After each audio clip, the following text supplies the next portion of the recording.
Wild Lives by Faunographic. Hey, I'm Rochelle. Welcome to Wild Lives. Today we're going to have a little bit of a chat with my mate Julia Sumerling. Now, Jules has spent the past 20 years or so working as an underwater photographer and filmmaker. You've probably seen her footage in docos for the BBC, the Discovery Channel, Channel 4 England, National Geographic Channel, as well as Channel 7 and 10 Down Under. Now, while she's juggling her own filmmaking projects, Jules works as an expedition photographer for a dive operator in the Great Barrier Reef, as well as for the Silent World Foundation. Over the past 2 decades, her work has taken her right around the world, filming everything from sperm whales eating giant squid near the Marianas Trench to new shipwreck discoveries at Pitcairn Island. And of the 10,000 dives she's done, at least 9,000 of those have been solo, which makes her an actual factual OG explorer. I first met Jules on a dwarf minke whale expedition on the Great Barrier Reef a few years ago, where she introduced me to one of the world's most pristine marine environments. Sprawling 2,300 kilometres along the east coast of Australia, the Great Barrier Reef is the largest coral reef system in the world. With an area of more than 340,000 square kilometres, it's bigger than the United Kingdom, Switzerland and Holland combined, or about half the size of Texas. The reef received World Heritage status in 1981 and it's famously rich in biodiversity, with 1,500 species of fish, 300 species of hard corals, 4,000 mollusk species and 400 types of sponge. Plus there are more than 30 types of whale and dolphin, including sperm whales, dwarf minkies and dolphins such as Indo-Pacific humpbacks, spinners and Australian snubfins, along with a couple of thousand dugongs. Now, Julia Sumerling calls this wild playground her office, and over the years she's had some extraordinary experiences there.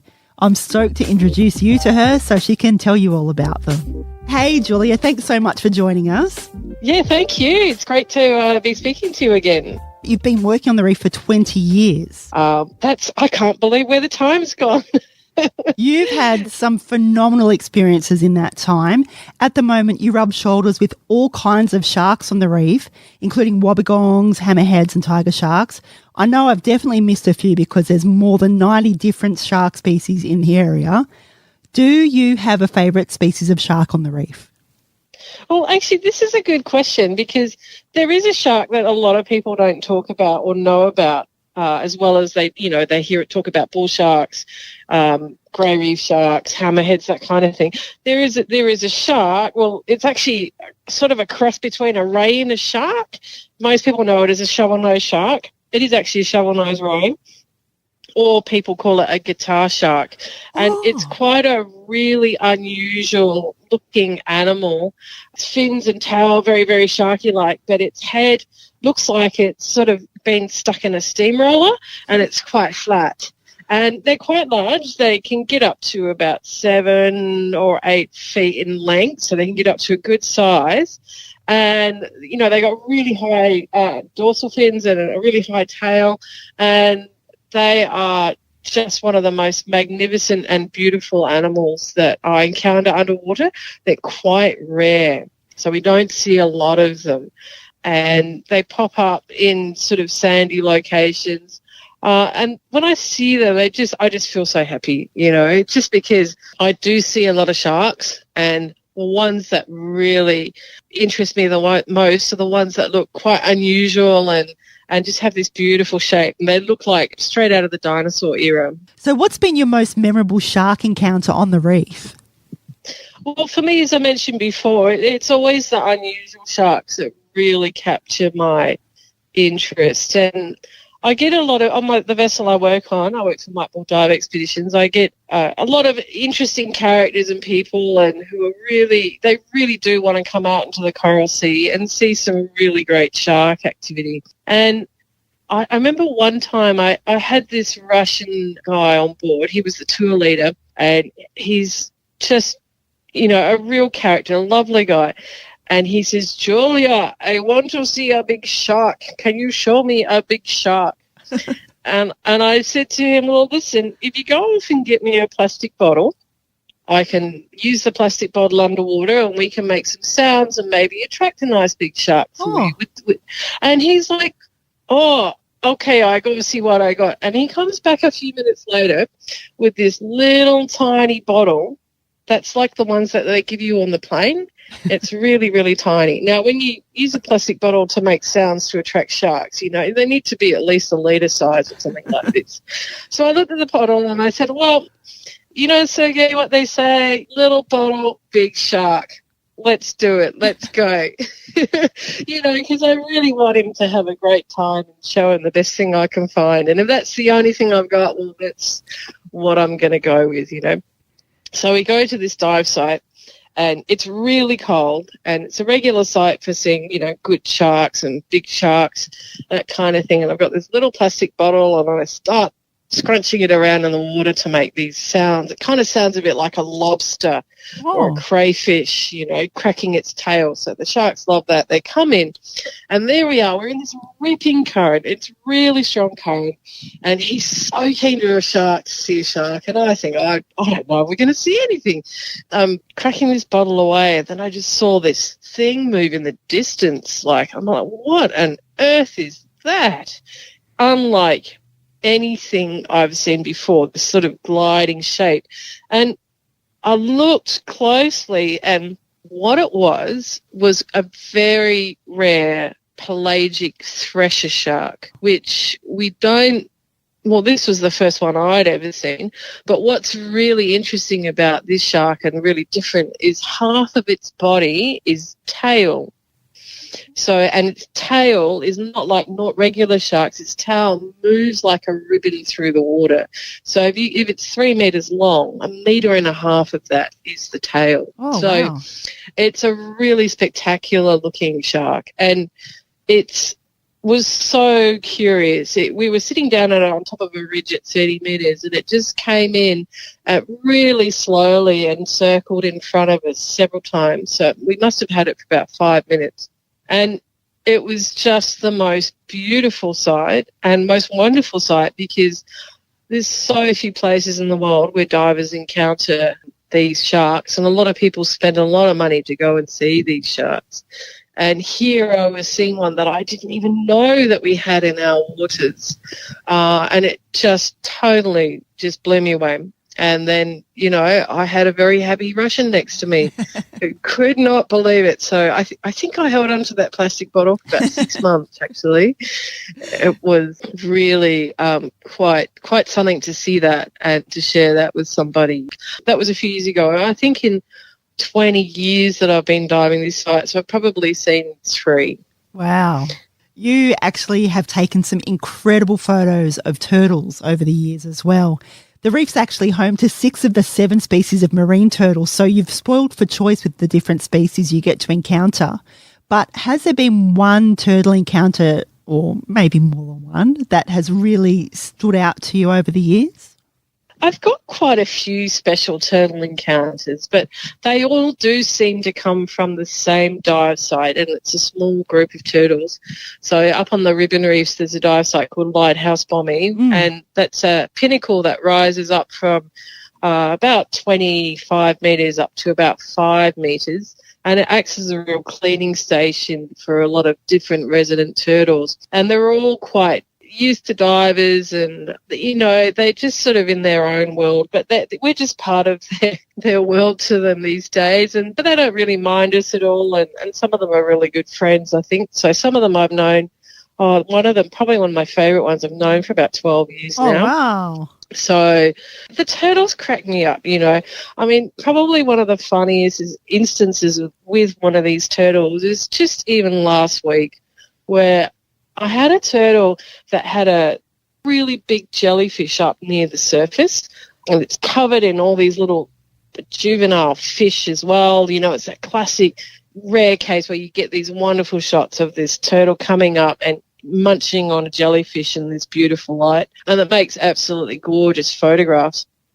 Now, because I had seen it from a 20-metre depth, I could see what was going on. I knew I had to get the shot, but obviously I couldn't come up to the surface, so I sat underneath this turtle while he was eating his jellyfish and did my safety stop for 5 minutes, just off-gassing a little bit before I came shallower. And while I think some of my bubbles disturbed it or something, and it just knocked into it. I accidentally did that. And he swam off and he got really nervous. But then he was looking around and he could see me sitting there and he came up to me going, "Where's my jellyfish?" You know? And he's just staring at me and he's looking around and he couldn't find his jellyfish. And I can't, I mean, this is the most ridiculous story ever. And I was laughing so much because he couldn't find it. He just didn't know where to look. And so I got my finger and I pointed above his head and I'm like, "Yeah, it's up there, you silly turtle." And he actually turned, I don't know, he, she, it, I think it's actually a girl. It actually turned its head and looked up and saw the jellyfish. So it actually followed my hands and fingers and, you know, it could see that I was pointing to it. And so it went up and started munching away. Well, I still had a few minutes my safety stop, so I'm still sitting there. And the same thing happened again. My bubbles went up. It sort of like disturbed the turtle. He went off and, damn, I've done it again. But the turtle again, once he pulled himself together, or she, it's actually a girl, once the turtle had pulled itself together, it comes back to me again and it's looking at me going, "What have you done with my jellyfish?" You know? And I did the same thing again. I pointed with my arm and my finger and it's like, "Mate, it's up there. It's over there."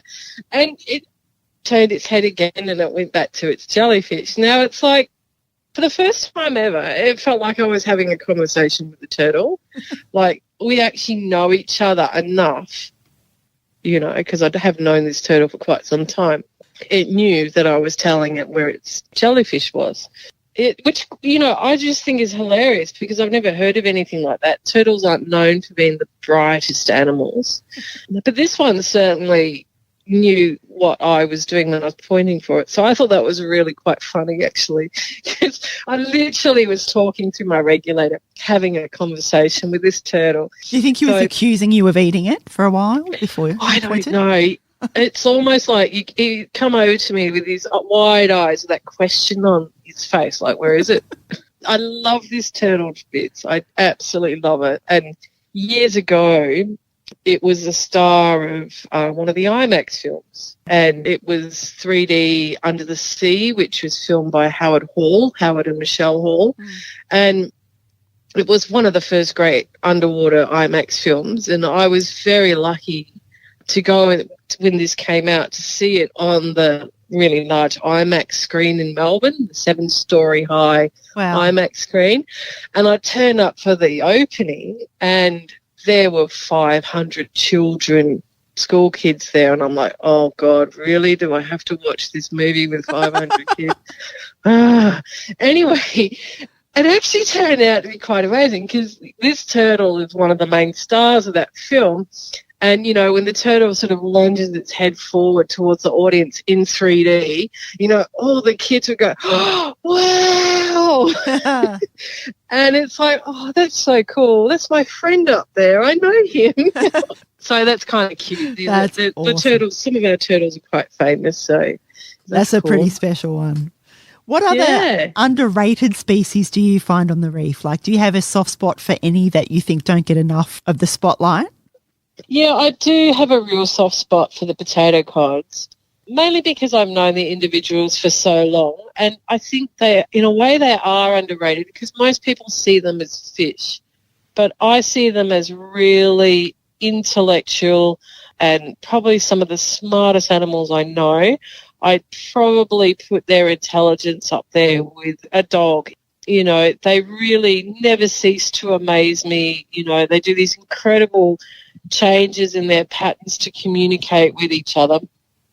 And they have this incredible, like, hierarchical system, and everyone in the cod community, you know, the different sort of places that we see potato cods, there's not normally just one. There can be up to about 6 or 8. They really do have their spots, and they got their boundaries and lines, and they seem to be rules. And It's really fascinating watching them, how they interact with each other. They will change the colour of their skin to communicate with one another. If they are having a territorial dispute, the larger one will go completely slaty grey to tell the smaller ones, hey, this is my territory, get out.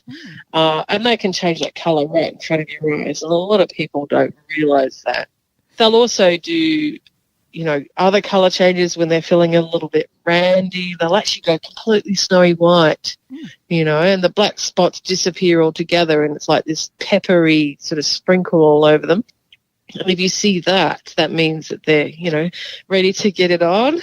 And you want to give them a wide berth because it can be quite violent. It's like two deer charging each other. They do it at top speed. So it can be really quite, and they'll hit each other, and the sound it makes is just incredible. And because they do look really cutesy and like lots of character and these pretty faces, people are quite shocked when they see that, and certainly not expecting it. But it is, but then they all do this lovely, sort of dancing around together, and they'll schmooze for a while, and then they'll smash each other again. I mean, modern love. Yeah, but it's really interesting because I've encountered some cods that I know have never seen divers before, and this is probably the thing I find most interesting because they do not treat us as like we're any threat to them. They'll readily come and approach you and come really close just to find out what you are.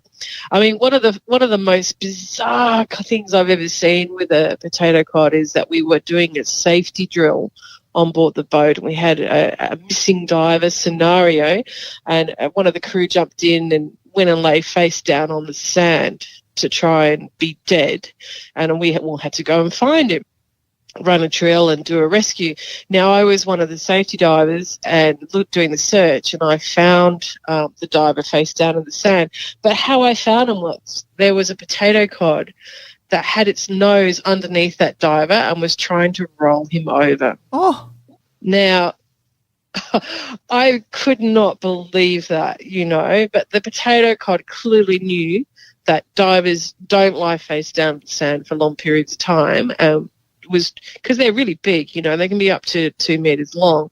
It was trying to wedge himself underneath the diver and roll him over. So that blows me away. That's amazing. That would have been phenomenal to see. Very jarring too. Like, what are you doing, dude? They just really, they have a lot more intelligence than what people give them credit. Now, you also get to see heaps of different rays up there. There are 35 different types of rays on the reef. This is an area where Steve Irwin lost his life, but obviously that was a freak occurrence. You have had so many encounters with different rays. Tell us about some of your favourites, or at least one of your favourites. Well, listen, I just got to say I've got a real soft spot for rays. I don't know what it is about them. It might have something to do with the fact that they're so big, but they're also really, really gentle creatures. They're not aggressive. I don't find them aggressive in any way. And if you are, move really slowly and don't spook them or anything like that, you can spend a long time with them up close, and that's probably one of the greatest things about working in the ocean, is that you can spend a lot of time with marine animals, and if you sort of learn their behavior, you can actually get them quite comfortable with your presence, and as long as you don't show them any kind of threat. And you can have, firstly, you can get absolutely stunning photos of them because they're so photogenic because they're so big. But they're just really amazing animals. But I just have to say I absolutely do love spending time with manta rays, and we do see quite a few of them at different times of the year. Some of the ones are the same ones that come back. We don't see a whole lot of re-sightings, but we have had a few that we've hooked up with a Project Manta with ID shots, and they tell us that they've been seen on several of our sites over the years. We occasionally get some really incredible mating behaviour, and that's where you get a long chain of manta rays all chasing each other around. And they do that beautiful dance in the water where they're circling each other, and they might have 5 males chasing one female, and they'll just be spinning around in the water. And so long as everybody does the right thing, they'll be there for 4 or 5 hours. It's encounters like that are just fantastic. Another thing that's pretty freaking amazing about the reef is that it's a dwarf minke aggregation site. In fact, it's the only known one in the world. You've been shooting the aggregation for years. Over the years, have you come to know individuals? Have you seen repeat visitors, or you just kind of meet a new favourite every year? There are a couple of whales that I've been encountering every year. I go back through some of my footage sometimes, and I work with the Dwarf Minke Whale project as well, and we do get re-sightings, and there is one whale that I know have been having encounters with. I think the earliest sighting that I've had with her is 2009, and I think I've seen her I think I've missed about 1 or 2 years that I didn't see her. I saw her last year, but the 2 years before that I didn't. And there's some years I will see her several times throughout a season. And I've seen her, so if it's 2009, I must have seen her about 8 or 9 times over the years. But how I work out it's this whale is certainly the behaviour. The first time this whale approaches in the water, it comes within 2 metres of me. And I go, oh, hello, you must be an old friend. On big encounters, they'll start off with whales in the distance, maybe 20 metres away, and then after half an hour it might come down to 15 metres, and then after an hour it might be 10 metres, and by the end of some encounters they'll be coming within 1 or 2 metres of people in the water. Awesome. But there are some whales that I know, there's at least 3 or 4 of them, their first pass will be pretty much in your face. And I'll have to look, and I think, I have to check for that scar, or, or look for that marking on the side, or did I see the left side of the whale? Because they're different markings on each side, so sometimes it takes a while to work out which whale it is. But, and then you go, you'll see a scar that you recognise. Oh, gosh, it's that whale. Okay. Well, and then when that happens, I basically tell all the other people in the water, guys, you don't want to get out of the water now. We're in for a real treat, What about the funniest moment you've had on the reef? And that can be with any of the animals that you've swum with. Probably some of the funniest things that I see on the reef, which make me laugh out loud. I've been choking through my snorkel. I've actually been snorkeling with minke whales, and we do get a lot of well-known photographers come out on board and try and get those all-important, wonderful whale shots that I always dreamed about. And on long and big encounters, you might have about 5 or 6 photographers on the line. They often can be really, really serious because it's costing them a lot of money to be there, and it's so much pressure on to get their shots. And I don't know if the whales see this, right? But, you have someone looking in one direction, and the whales know which direction you're looking in, because they love to sneak up behind people. And I've had one of the funniest things. I've had this happen a few times, where I've got a photographer who's out on the minke lines for hours, and he's looking in the wrong direction, and the minke whale has come up behind him, opened its mouth wide, and I've gotten photos of this person with this whale with their mouth wide open, and they're looking in the wrong direction. They are really funny. On March 23, 1911, the SS Young Gala was on its 99th voyage from Melbourne to Cairns. Aboard were 122 people, along with a racehorse called Moonshine and a red Lincoln bull. When the luxury passenger steamship was off Cape Bowling Green near Townsville, a cyclone hit, and she ran into a submerged rock, sinking without a trace and drowning everyone on board. The Yongala wasn't discovered again until 1958, when she was found lying on her starboard side around 30 metres below the surface. Today, more than 100 years later, the 109-metre-long wreck forms an artificial reef. It's covered in coral, and its incredible biodiversity makes it one of the world's most sought-after dive spots. The SS Yongala Wreck is one of your favourite places in the world to dive. Why is it so special to you? That's a really good question. It's got some of the most incredible megafauna of any of the dive sites I've ever been to in the world. But not only that, it's what you think about when you go and dive the Yongala. The Yongala sank in 1911. It was sank by a cyclone, and everybody on board died. 122 people died, and a racehorse. The ship wasn't seen. It was lost until the 1950s, and it was probably one of Australia's greatest disasters.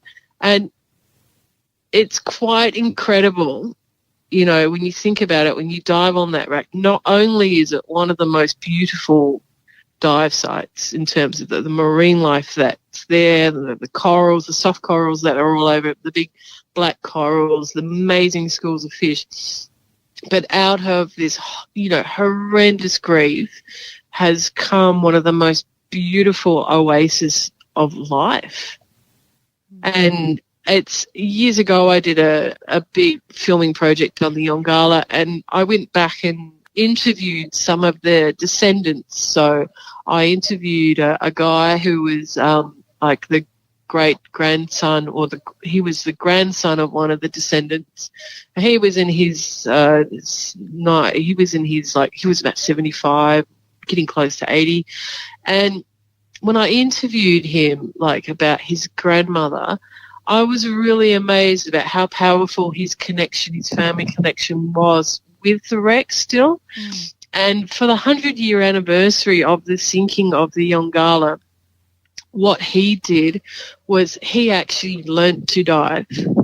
And on the 100-year anniversary, on his 5th ever dive, he took a bunch of lilies down to the wreck and put it there for his grandmother. And it's like, what an amazing connection that he's got, and how much, the people that sort of descend from this wreck, how much history and how much loss and grief, people experience for so many years. And yet when you go diving there and you jump in, like the last time I was there, it was just 107 meters of fish. It was so thick with fish, you could not even see the wreck. It blows me away how beautiful and full of life this place is, and yet it was home to one of Australia's most horrific disasters. So it's pretty damn special. And when you combine history with the ocean, you just get even more depth. Ooh, there's the pun for the day. So your experiences in the reef have just furnished with you with a unique perspective on how it's surviving and thriving and the challenges and all that sort of thing that it's dealing with at the moment. How can the average person help ensure the reef survives? Well, I think firstly, the biggest thing is to really look at what affects the reef. And reefs all around the world are really suffering from stress from global warming. And these things are certainly happening at a more faster rate than what they used to. And if we're going to preserve our reefs, we really need to look at the effects of slowing down the global warming, which is a huge task, but it is a really, really hard time for reefs around the world. So also for the average person who really wants to do something for the reef, for me, it's so important to think locally to act globally. And I think that was a big term that was used in the 90s, 80s and 90s a lot. But I still think about it, what can people do to do their part? And I think really contributing to using less plastics, using less products that have things like microbeads in it, and less chemicals that produces, less runoff, planting more trees along river systems. I think those things, you do that in your local area, the people around you start doing that as well. You will make a big difference over time, because it is such a big planet and it's really daunting thinking about the big picture. I think it's really important to think about the small picture and just start where you can and make a difference. Absolutely. Definitely sound advice there. On the topic of advice, You're one of my favourite photographers of all time, so it would be absolutely rude of me not to ask you. Give me 3 top tips for taking underwater photos. Look, my first one, and I've got to say this, and I push it to all of my underwater photography students, is just be a good diver first. I think one of the biggest things is that I get a lot of people who are learned to dive, they're new divers, and they get a camera in their hands and they forget everything they've learned about buoyancy, finding out where their buddy is, monitoring the air. And I think being a good diver, having good buoyancy and good dive skills is so important. I can't stress that one enough. I've seen people do terrible things to get that all-important image. And it's so hard to watch, it's pulling people off coral who were trying to photograph some kind of fish in the coral, and they've broken, half the coral just to get the photo. Is just infuriating. I think being a diver is really, really important. The second thing is understanding the marine life that you're seeing, like read about the life cycles of fish, how corals work, understand the marine life and learn about fish behavior and the kinds of things that they do to communicate with each other and how to read those signs. And like a person who taught me underwater photography many years ago, he told me, he said, if you want to photograph fish, you've got to think like a fish. If you can sort of anticipate a fish what it's going to do, well, then you'll know where to be to photograph it. So I think that's essential as well. The third one is get in the water. I've got to say this as well. This is quite funny. A lot of people spend a lot of money coming out to the reef to see the reef and take great photos. But sometimes they just don't get in the water. They just want to sit on the boat and relax. It's like, well, go and have a holiday where you can relax, And it's quite funny because sometimes when I go on a holiday, I go off to shoot like rare or different animals, that kind of thing. And I think, gosh, why am I doing this on a holiday? I'm in the water 5 dives a day and I'm still doing this. It's not relaxing at all.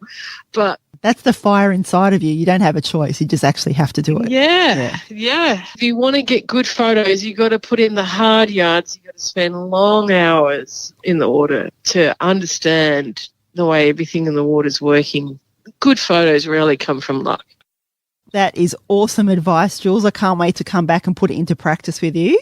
I can't wait to see you back here. Next year. I can't come this season, but hopefully next year. That's the plan. Yeah, it should be good. Thanks for listening. Now, if you'd like to see Julia's incredible work, and you know what, you actually have to. She's phenomenal. Look her up on Instagram with her full name, Julia Sumerling, or under SEAJEWLZ. See Jules. I'll put her links up on Faunographic.com as well, so you can check that out. And while you're there, you'll find more podcast episodes, wildlife news and photography. In the meantime, happy wildlifing. Wild Lives by Faunographic. Check out our wildlife photo gallery at faunographic.com and on Instagram at Faunographic.